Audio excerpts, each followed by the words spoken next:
재판을 통한 체벌과 계대 결혼이라는 제목으로 함께 은혜를 나누고자 합니다. 오늘 우리는 여전히 사람들에게 관심과 배려를 하고 그 사람의 인격을 존중해 주라는 그런 말씀을 계속 읽고 있습니다. 그래서 이 개별적인 사항은 다양한 것 같은 사례를 들고 있습니다만 그 근본적인 가르침은 다른 사람을 긍휼히 여기고 배려해 주라는 것입니다. 오늘 말씀을 우리가 읽으면서 그런 마음이 생기면 우리는 복을 받을 것이고 그런 마음이 생기지 않으면 아직 성경을 제대로 못 읽는 것입니다. 옛날에 노 부부가 살고 있는데 평생을 가난하고 그러면서도 성실하게 살아와서 지난밤 꿈에 그 할아버지한테 천사가 나타나서 내가 내 일생을 살아가는 동안 별로 해준 것이 없어서 마지막에 3가지 소원을 들어주겠다. 그런데 그 할아버지가 나이가 들고 그래가지고 잊어버렸어요. 그리고 또 하루 종일 열심히 일하고 저녁에 이제 자야 되는데 출출하니까 순대가 먹고 싶어가지고 순대가 먹고 싶구나. 그랬더니 하늘에서 순대가 딱 떨어지는 거예요. 왜 깜짝 놀라가지고 이게 무슨 순대인가 해서 기억을 더듬어 보니까 천사가 3가지 소원을 들어준다고. 그걸 할머니한테 얘기하니까 할머니가 노발대발하면서 그 귀중한 3가지 소원 중에 한 가지를 겨우 순대에 바꿨느냐고. 그래가지고 아니 그런 일이 있습니다. 그리고 당신이 순대를 그렇게 먹고 싶어 하는데 내가 평소에 순대를 잘 못해줘서 미안하다고. 그렇게 해서 서로 대화를 풀어갔으면 아직 2개의 소원이 남아있고 플러스 순대 1개 있죠. 그러니까 얼마나 행복하게 앞길이 전개되겠어요. 그런데 둘이 싸우다가 할아버지가 좀 과격하게 표현한 걸 용서하십시오. 이 순대 저 할망구 코에 붙어라. 그랬더니 순대가 할망구 코에 딱 붙었어. 벌써 2가지 소원이 이루어졌어. 이제 마지막 1개 가지고 우리 금은 보화를 구하자. 할머니하고 얘기하고 타협을 하는데 할머니가 절대 타협을 안 해. 나는 비단 옷을 입고 금은 보화로 장식한다 할지라도 코에 순대 달고는 나는 못 산다. 할 수 없이 3번째 소원은 할머니 코에서 순대가 떨어지는 거예요. 그래서 그 3가지 소원을 줬는데 서로 긍휼히 여기고 관심과 배려의 마음을 베풀지 않으므로 3가지 소원은 순대 1개로 끝나고 말았어. 오늘 우리가 하나님께서 우리에게 복을 주시지 않아서 우리가 복을 못 받는 것이 아니라 서로 물고뜯고 싸우느라고 하나님의 복을 못 받는 것입니다. 하나님께서 3가지 소원을 들어주신다고 했는데 얼마나 노후를 평안하고 즐겁고 그야말로 하나님 우리가 여행할 테니까 황금마차 하나 주시고 그 다음에 여러 그런 시종되는 것 같은 사람들을 주시고 풍성한 물질을 주셔서 걱정 없이 살아가게 해주십시오 하면 그 3가지 소원으로 그야말로 황금마차를 타고 그야말로 전남 해안을 곳곳이 다르면서 절경을 구경하면서 행복하게 살았을 텐데 그 밤에 순대 1개로 끝난 것입니다. 사람들이 사이에서도 잘하는 사람이 있고 못하는 사람이 있습니다. 그래서 잘하고 못한 사람에 대해서는 그것을 적절하게 대응을 시켜야 되는데 1절부터 3절까지는 잘못한 사람들을 재판을 청하면 그 사람이 재판하여 의인은 의롭다고 악인은 정죄할 것이다. 그래서 의인에게 상 주는 그것은 언급이 안 됐어요. 의인이 상급은 이 땅에서는 별로 없습니다. 물론 표창장 받고 국가에서 그런 훈장도 받고 그런 일이 있습니다만 의인의 상급은 대부분 하늘에서 있습니다. 그러니까 의인들은 기다리시기 바랍니다. 의롭게 살았는데 이 땅에서의 보상이 너무 적다 해서 낙심할 것이 없습니다. 진짜 의인은 하늘에서 해같이 빛나고 많은 사람을 의로운 길로 돌아오게 한 사람은 영원토록 별처럼 빛난다고 했어요. 그러니까 진정한 그와 같은 상급이 이제 하늘나라에 있으니까 의인에 대해서는 얘기가 없어요. 그런데 잘못한 악인에게는 태형이 합당하면 태형, 매질을 하라는 것입니다.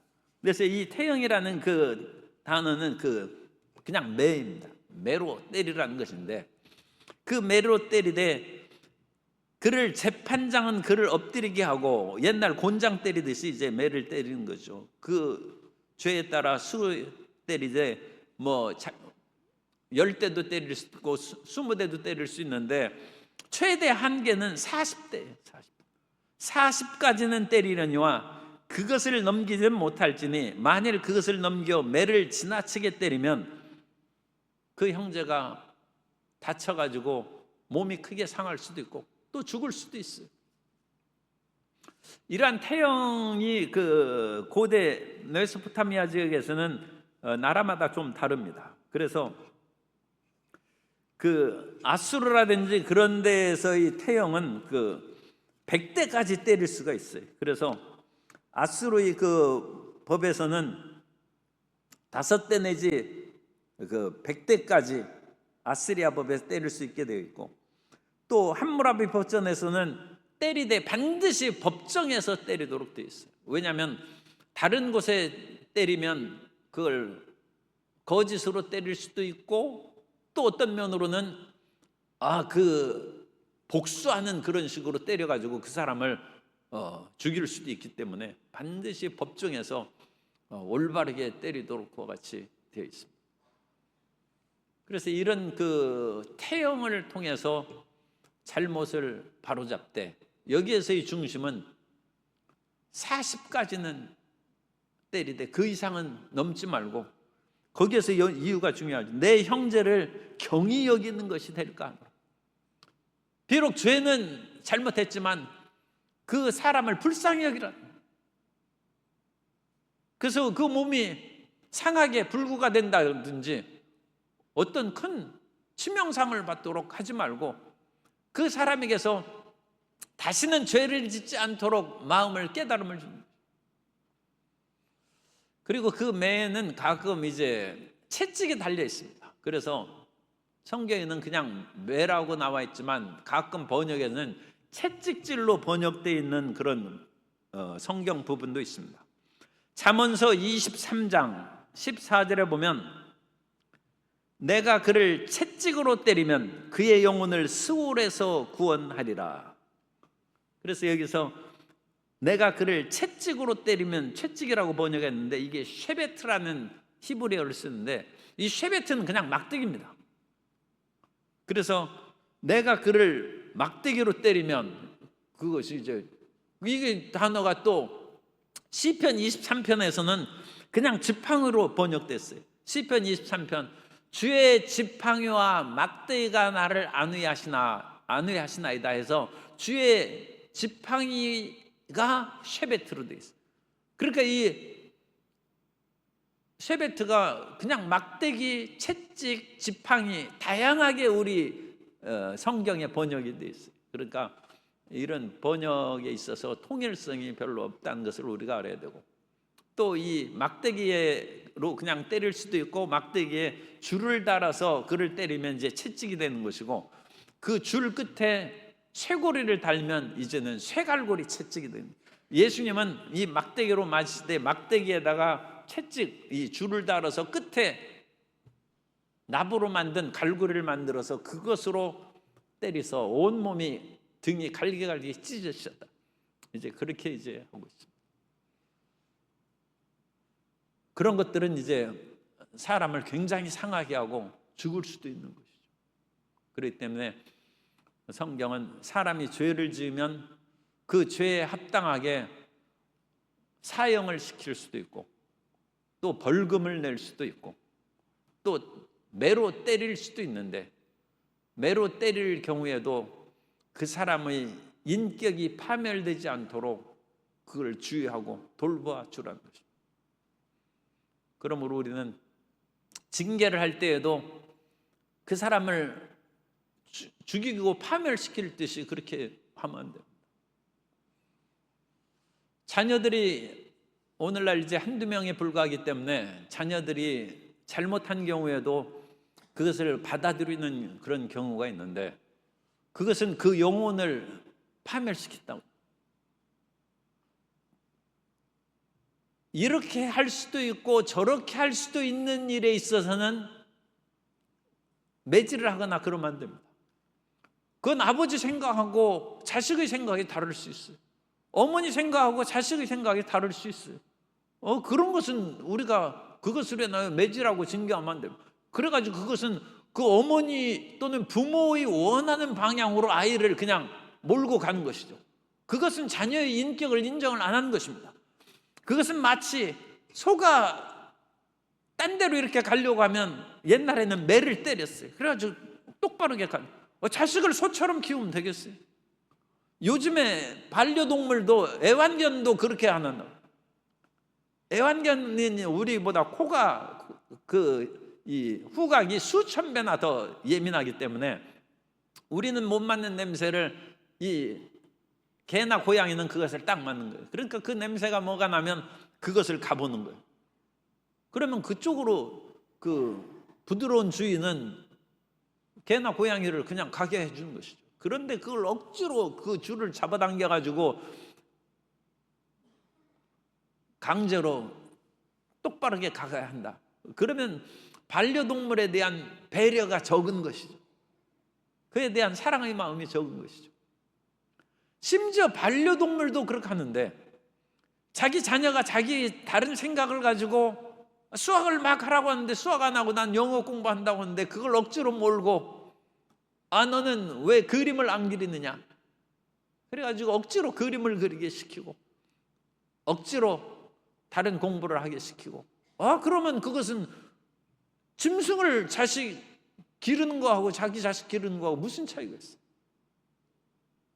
그러니까 그런 데에서는 우리가 긍휼을 베풀고 관심을 기울여서 그 원하는 것을 잘 우리가 파악해서 그 길을 인도해야 됩니다. 그러니까 그때는 절대 채찍질하고 꾸지람을 해서는 올바르게 교육이 안 된다. 오히려 뛰쳐나갈 수가 있어. 그러나 그렇다고 해가지고 무조건 그냥 받아들이면 안 돼.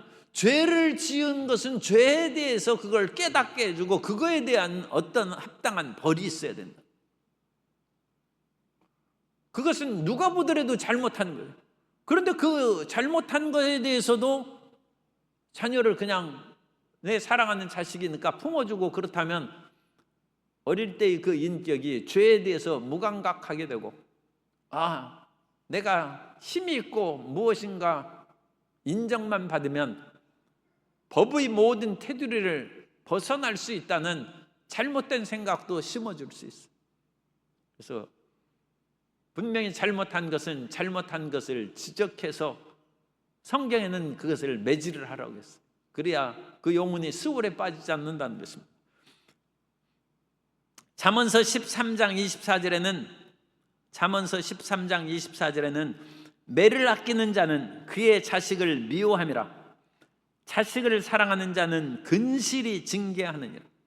옛말에도 사랑하는 자식에게는 매 하나를 더하고 미워하는 자식에게는 떡 하나 더 준다고 했어요. 요즘에는 너무 떡만 많이 줘가지고 자녀를 사랑하는 그것은 되는데 올바르게 자녀를 다른 길로 인도하는데 실패하는 것이 많다. 그러나 이렇게도 할 수 있고 저렇게도 할 수 있는 그런 모든 상황에서는 칭찬으로 키우는 것이 가장 좋다. 그래서 칭찬은 고래도 춤을 추게 한다는 그런 연극이 있었어요. 그런 글을 썼는데, 그것은 사람이 어떤 일을 잘할 때는 well done 그렇게 합니다. well done, 잘하였더라. 성경에도 나옵니다. 그래서 데나리온을 이제 그 달란트를 1달란트, 2달란트, 5달란트를 주었는데 각 달란트를 받은 사람들이 2달란트를 4달란트, 5달란트를 10달란트로 남겼어요. 그래서 주인이 잘하였도다, well done, 잘하였도다, 착하고 충성된 종. 그런데 이 고래를 훈련시켜가지고 서커스하고 막 쇼하고 그러지 않습니까? 이 수중에서. 그 고래에게 잘못할 때 채찍을 들이고 훈련 조연해서는 효과가 없다는 거예요. 그런데 이 고래가 어느 때 정말로 이 관람객이나 그런 모든 사람들이 놀랄 만큼 기가 막히게 한 번 공중에서 싹 돌아가지고 물속에 들어간다든지, 그러면 well done 하는 것처럼 fail은 이제 고래입니다. 그죠? fail done. 그래서 well done에서 이제 fail done. 아, 고래야 잘했다. fail done. 그러면서 그 잘한 고래에게 이것도 살벌하긴 한데, 그래서 이제 정어리를 한 마리 딱 주는 거예요. 그래가지고 생선을 하나씩 던져주고 뭐 그러면 이 고래가 더 잘한다. 교육의 효과는 칭찬이 더 효과적이다. 책망하는 것은 오히려 그 마음을 좌절감을 주고 열등의식을 주고, 또 자칫하면 서로 생각이 다른 그것을 억지로 강요하는 부작용을 낳을 수 있다는 것입니다. 그래서 교육에 있어서도 긍휼히 여기고 관심과 배려를 가져라.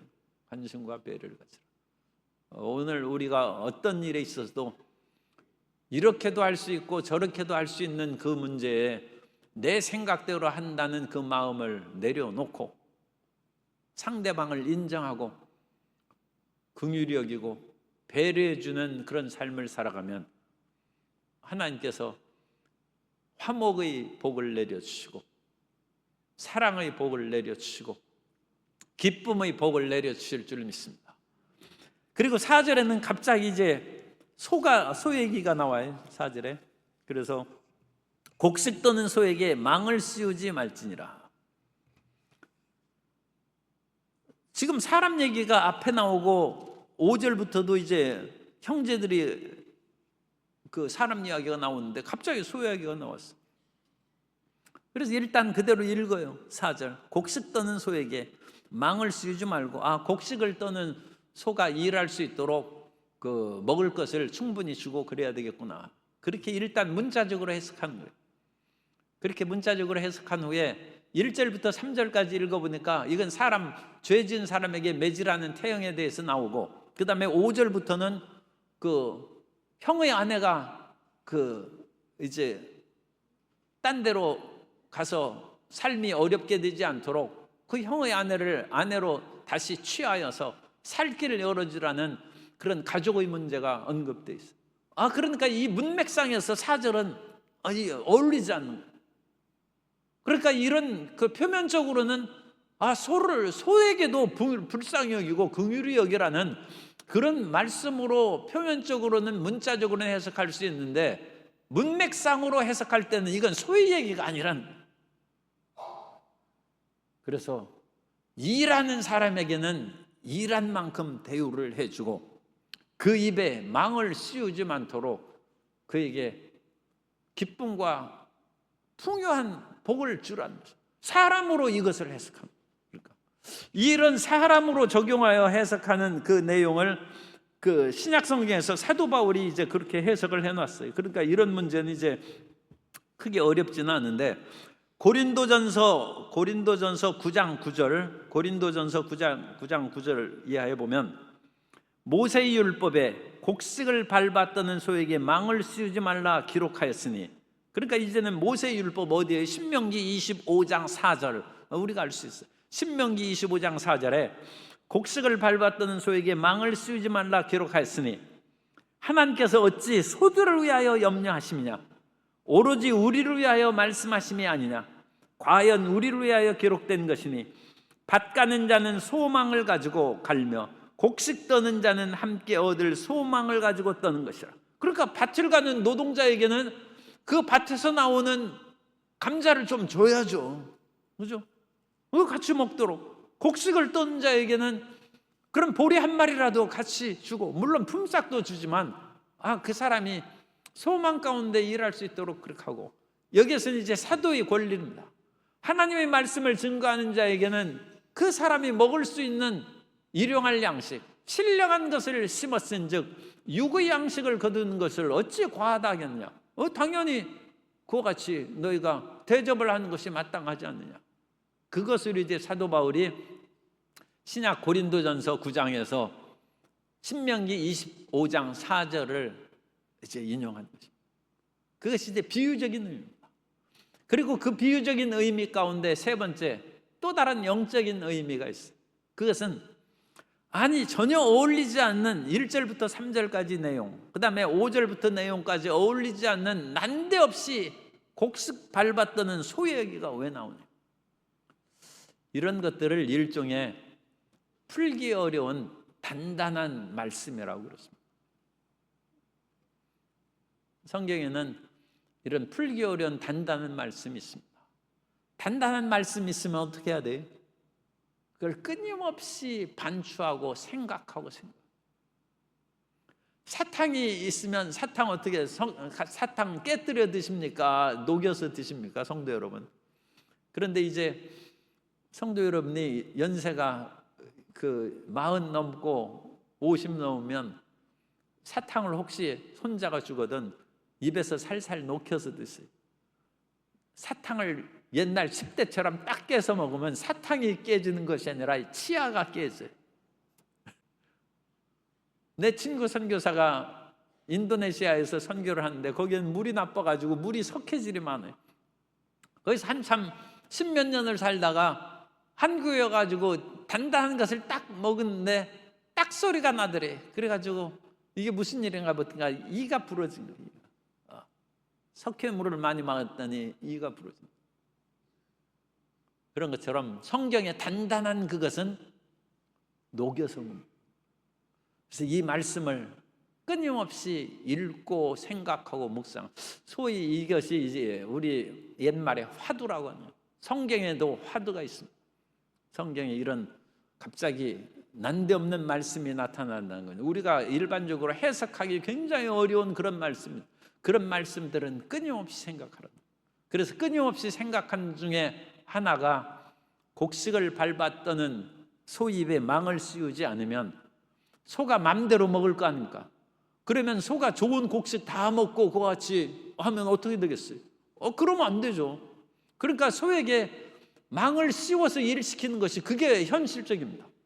그 대신에 소를 배고프지 않도록 미리 먹을 것을 주는 거예요. 미리 일반 소들이 먹는 그런 거친 풀이라든지 그런 음식을 미리 마음껏 배부르게 먹고 해서 소가 배고프지 않도록 해놓고 더 맛있는 사람이 먹어야 될 풀이나 곡식을 먹지 못하도록 입에 망을 씌우고 일을 시킵니다.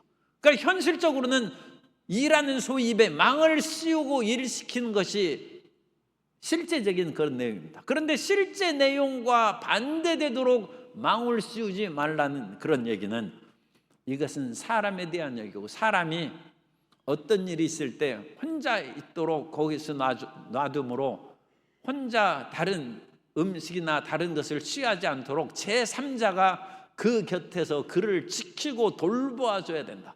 그래서 참 이 굉장한 비약과 초월이 좀 있어요. 이 4절의 말씀은 어떤 사람이 일을 할 때 그 사람을 돕는 손길이 있어야 된다. 그것이 랍비 해석 중에 하나입니다. 굉장히 다르죠, 그죠? 사람에게는 도움의 보조자가 있어야 된다. 소가 입에 망을 씌우지 않고 일할 때 딴 길로 가서 일하지 아니하고 좋은 풀이나 곡식 마음대로 먹지 못하도록 그것은 주인이 더 신경을 쓰고 그를 지켜 돌봐주는 것처럼 일을 하고 중요한 어떤 임무를 맡은 사람에게는 그 사람을 지키고 돌봐주는 제3자의 협력이 필요하다. 우리가 이건 유대인들이 생각하는 한계. 그러니까 성경에서 쉽게 해석하지 않는 그것을 보고 성경 어렵다 해가지고 덮어주지 말고 그것을 마음에 반추해서 계속 그걸 씁니다. 그러면 우리에게 놀라운 깨달음이 있고 그 반추하고 씹고 하는 속에 현실적인 그 모든 상황을 뛰어넘는 초현실의 세계로 들어가는 역사가 나타나. 그것이 좀 어마어마하게 얘기하면 기적입니다. 기적으로 들어가는 문입니다. 그러니까 여기 오늘은 제가 길게 얘기할 수도 없어요. 신명기 25장 4절 같은 말씀은 기적으로 들어가는 문입니다. 성경에는 이런 규절들이 있어요. 그래가지고 이건 일반적으로는 이해가 안 되고 문맥상에도 맞지도 않아요. 그리고 현실적으로도 안 맞아요. 현실적으로도 중요한 풀을 곡식을 뜯는다고 그러면 소에 망을 씌웁니다. 그런데 망을 씌우지 말라는 그런 것들이 다 비현실적인 얘기고 문맥상에서도 어울리지 않고 이런 것들은 어떤 초현실적인 것으로 들어가는 문이란. 5절부터 10절까지는 계대 결혼이라고 하는 대를 이어서 결혼한다 뜻입니다. 계대 결혼, 리비리트 메리지라고 영어에서 하는데 별로 안 쓰는 단어입니다. 리비리트 메리지라고 하고, 우리는 이 계대 결혼에 대해서 이미 우리나라 역사에서도 나옵니다. 옛날 고구려 시대에는 형이 죽으면 그 형수를 아내로 취하는 제도가 있었다. 형사 수취대, 형이 죽으면 수는 형수 숫자입니다. 그 형수를 취하는 제도, 그래서 형사 수취제, 또는 형수와 결혼한다 해서 형수 숫자에다가 혼자를 써서 수혼제라고 이제 합니다. 우리나라에도 이런 고대의 수혼제가 있고 형사 수취제가 있어요. 그런데 이것도 이제 일단은 그 형수에 대한 배려입니다. 고대 세계에서 이제 한 집에 대가족이 살고 있죠. 여기에서도 지금 대가족 사회를 말합니다. 형제들이 함께 사는데 5절에 보면 형제들이 함께 살죠. 그중 하나가 죽고 하나가, 그래서 그 중에서 제일 먼저 결혼한 것은 일단 고대 세계에서는 제일 맏형이, 제일 큰 형이 먼저 결혼하게 돼 있죠. 그러니까 큰 형도 결혼했고 둘째 형도 결혼하고 뭐 그런 식으로도 여러 명 결혼하고서 한 아버지 안에서 같이 살아가는 그런 대가족도 있을 수 있고, 또는 형만 결혼하고 그 밑에 남동생들은, 시동생들은 결혼 안 하고 있을 수도 있어요. 어쨌든 이 형이 결혼을 했는데 결혼해서 살다가 형이 갑자기 죽었어요. 그런데 형에게 후사가 없어요. 그럴 때는 동생이 다른 내 장가 가지 말고 형수를 하고 결혼해서 형수하고 같이 살라는 거죠. 물론 형수가 시동생 싫어할 수도 있고 시동생도 형수를 싫어할 수도 있어요. 그런데 그것은 인간의 그와 같은 감정은 일단 두 번째로 하고, 법적으로 형수가 시동생과 결혼할 권리를 가지고 있다. 그것은 형이 죽었으니까 형수를 쫓아내지 말라는 배려예요. 그러니까 그 형수가 집에서 시댁에서 나간 후에도 그 친정이 아주 뭐 넉넉한 삶이거나 여러 삶의 여건이 있어요. 그래가지고 뭐 형이 죽었으면 뭐 이제 내 친정으로 돌아가야지. 그리고 형이 죽었으니까 얼마든지 재혼할 수도 있어요. 물론 재혼하기에 풍족한 그 같은 여건이 있으면 되지만 형수가 그러지 못할 수도 있어요. 왜냐하면 뭐 그냥 참 얘기가 그런데 어쨌든 그렇게 결혼하기에 별로 인기 순서가 없어. 그래가지고 결혼하기가 어려울 수도 있어요. 그리고 그 친정이 없어. 그래가지고 시댁에서 나가면 살 길이 없어요. 참 얘기하기가 그런데 어쨌든 친정도 없고 얼굴은 그렇게 생겨가지고 밖에 나가면 살 길이 없어요. 그런 사람을 생각해야 돼요. 그런 경우에 무조건 시동생하고 결혼하는 것이 법이라. 그러니까 이건 형수를 살리는 법이죠. 그리고 이것은 형수를 살리는 법이 된다는 것이, 시동생이 아니 난 도저히 결혼 못하겠다 그러면 형수가 시동생을 데리고 이 동네 법정으로 가는 거예요. 그래가지고 거기서 이제 장로들을 불러다가 이 8절, 그러니까 이 대개 마을이 세워진 그 성문이 있는 입구가 이제 마을 법정입니다. 거기 사람들이 많이 다니니까. 그래서 8절에 그 성읍 장로들은 그를 불러다가 말할 것이며, 그래서 이 사실에 내 이와 같이 정당한 권리를 내가 인정받지 못합니다 하고 그것을 탄원을 이제 일종의 고소한 것이죠. 그러면 성읍 장로들은 이렇게 시동생을 부르는 거예요. 불러다가 내가 어찌하여 형수와 결혼하지 않느냐, 그랬더니 이 사람이 난 도저히 결혼 못한다. 그래가지고 이제 못한 이유는 여러 가지 있을 수 있어요. 못하는 그런 식으로 하면 이 시동생의 인격이 아니라 형수의 인격을 지금 존중해 준 거예요. 그러면 그 형수가 그에게 그 발에서 신을 벗기고 이건 권리를 포기하는 거예요. 그래서 형수와 결혼하는 그 권리가 이제 사라지는 거죠. 이 기업을 무르는 권리를 없앨 때도 신을 벗는 거예요. 이건 권리 양도입니다. 그러니까 결혼하는 권리를 이제 제거했다는 것이고 얼굴에 침을 뱉는다는, 이것은 시동생을 모욕하는 것이죠. 그러니까 형의 대를 잇는 그와 같은 책임을 행하지 않는 시동생에 대한 모욕입니다. 모욕을 하고, 그래서 이것은 형수가 자기 혼자 살자고 그렇게 하는 것이 아니라 동네에서도 다 그렇게 얘기하라는 거예요. 그래서 10절에 이스라엘 중에서 그의 이름을 신벗김을 받은 자의 집이라. 동네 사람이 그 시동생을 멸시하라는 거예요. 멸시. 왜? 하나님의 법을 지키지 않았을 뿐만 아니라 그 형수의 살 길을 막았기 때문에 신벗기온 자 집으로. 그러니까 그 사람은 이제 그 마을에서 그 이장되기는 틀렸어요. 그 누가 그런 사람을 이장시켰어요? 국회의원 출마하기는 전혀 못하죠. 완전히 그 별로 훌륭한 사람으로 인정받지 못하는 그런 일이 되고 만다는 거죠. 그런데 이제 문제는 굉장히 복잡합니다. 왜냐하면 형도 결혼했고 시동생도 결혼해서 살고 있어요. 그런데 형이 자녀를 없이 이제 죽었으니까 형의 후사를 이어줘야 돼요. 우리나라 옛날식으로 보면 이제 제사를 받들 그런 후손이 있어야 된다. 우리나라 유교식으로는 그런데 성경은 뭐 그런 제사 지내고 그런 것은 전혀 없으니까 다만 그 형의 이름이 이어져야 돼요.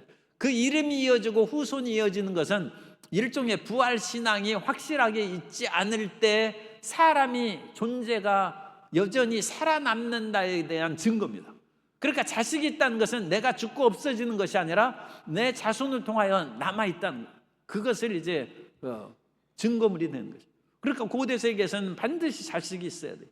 그런데 부활의 신앙이 확고해지고 예수님께서 죽으셨다 다시 살아났으므로 우리는 안 없어지고 부활하기 때문에 이제 자식이 있어야 내가 산다, 그런 생각은 할 필요 없어요. 모든 사람은 예수님만 믿으면 죽어도 다시 살 줄 믿습니다.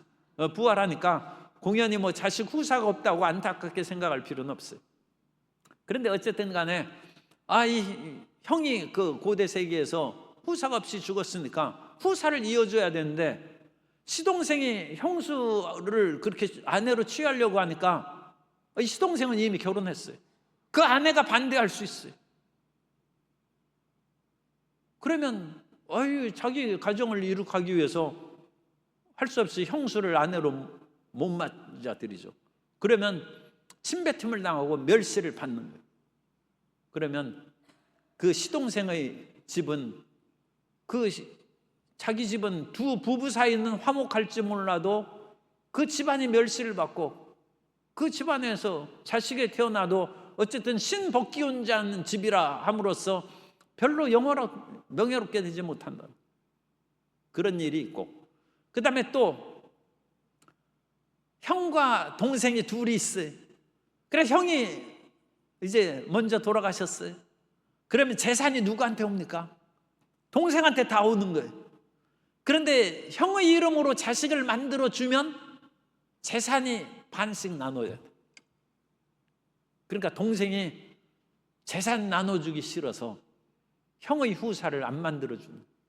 그러면 그건 자기 자식이긴 하지만 그래도 또 그것은 형수의 그런 재산으로 나눠줘야죠.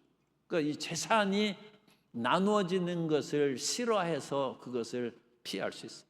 룻기에도 보면 보아스가 룻하고 결혼하는 그 첫 번째 순서가 아니라 더 가까운 친척이 있어요. 이 친척 가까운 순서대로 결혼하는 것입니다. 그런데 그 친척이 보아스가 성문에서 사람들하고 얘기할 때 얘기합니다. 나는 내 재산에 손실이 있을까 하여 룻을 내 아내로 맞아들여서 후사를 이어주지 못하겠다. 왜냐하면 룻을 통하여 자식을 낳으면 비록 그것이 자기 자식이긴 하지만 자기하고는 또 다른 그런 집을 이어주는 것이니까 재산을 그쪽으로 당연히 살 길을 기업 물는 것을 분배를 해야 됩니다. 그래서 나는 재산의 손실이 있을까 싶어서 룻을 아내로 맞이할 수 없다. 그러면 그러면 내가 그 책임을 맡겠다. 그래서 보아스가 룻을 아내로 맞이하여 이제 오벳을 낳는 것이죠. 그런 재산의 분배 문제도 있고 다양한 일들이 생기고 그런 그 재산이나 여러 가지 문제의 그런 이야기가 창세기에도 나와요. 유다에게 세 아들이 있었어요. 그런데 큰 아들이 갑자기 죽었어요. 그러자 그 죽은 그 형수하고 둘째 이제 아들 시동생이 들어갔는데 이 성경에는 참 목사가 입을 들고 공개적으로 얘기하기 어려운 그런 표현들이 적나라하게 있어요. 그래가지고 이 둘째 그 아들 이 시동생이 형수하고 자다가 그와 같이 잘못된 일을 행해가지고 이 나쁜 놈이라 해가지고 죽었어요. 그러니까 이 아버지 유다가 보니까 이 며느리가 큰 아들을 두 아들을 죽였네. 그죠? 어쨌든 간에. 그래가지고 셋째 아들을 또 이 형수한테 주기에는 이러다가 아들 다 죽는 거 아닌가 싶어가지고 못하는 그런 이제 복잡한 이야기가 나옵니다. 그래서 이런 상황 가운데도 이 계대 결혼, 대를 이어서 이름을 이어가고 또 그 형수의 그 삶의 보장과 그 인간적인 삶을 그 시댁에서 책임을 지고 지켜주는 그런 책임감입니다. 그런 것들을 이제 잘 하고 있는데 그 구체적인 상황은 굉장히 이제 사례들이 많으니까 적절하게 시행하기가 쉽지는 않습니다. 그러나 성경에 보면 그런 일들이 시행이 됐어요. 그죠? 유다 이야기에서도 시행이 됐죠. 시행이 됐기 때문에 우리는 다른 사람에 대한 관심, 배려를 하고 집에서 당신이 남편도 없고 자식도 없는데 우리 집에서 살 이유가 뭐 있느냐 해서 박절하게 쫓아내지 말라. 그리고 그렇게 해가지고 결혼하기 싫어서 내보내려면 그 사람에게 살만한 물질을 주어서 보내야죠. 그리고 그 사람은 또 재혼하면 됩니다. 재혼이 얼마든지 가능합니다. 그러나 그 재혼하는 것이 쉽지 않기 때문에 일단 시댁에서 재혼을 책임지라는 거예요. 먼저 1차적으로 책임을 지고 그것이 싫다면 당연히 나가서 재혼할 수 있죠.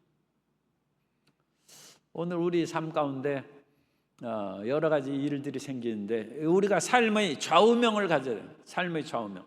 그것은 나는 다른 사람에게 긍휼을 베푸며 산다. 그리고 다른 사람에게 관심과 배려를 기울이면 하나님께서도 나에게 긍휼을 베푸시고 하나님께서도 나에게 관심을 주시고 배려해 주신다는 것을 잊지 않고 살아가는 성도 여러분 되시기를 주님 이름으로 축복합니다.